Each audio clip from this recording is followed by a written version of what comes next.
Kamusta? Tuloy ka, halika na pare, wag kang mahiyang pumasok. Pasensya ka na sa bahay ko, medyo madumi at nakakasulasok. Balak ko sanang maglinis, kaso dumating ka hindi na umabot. May alak ka bang dala? Wala kasi akong panginom, di ko pasahod. Huwag kang matakot, papasukin mo yung iba mong kasama. Kamu sa kanila, madilim na't delikado na dyan sa kalsada.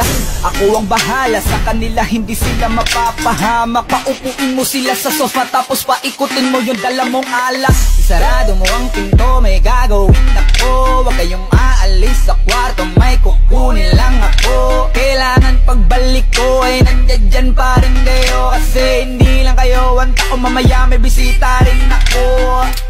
Taas ang kamay at walang kikilos ng masama. Kung ayaw nyong isa sa inyo ang tumumba at isa sa inyo ang tumaba. Lahat ng ito ay plinano ko una pa lang, hindi nyo ba nahahalata? Humanda na kayong mamatay sa kamay ko ngayon.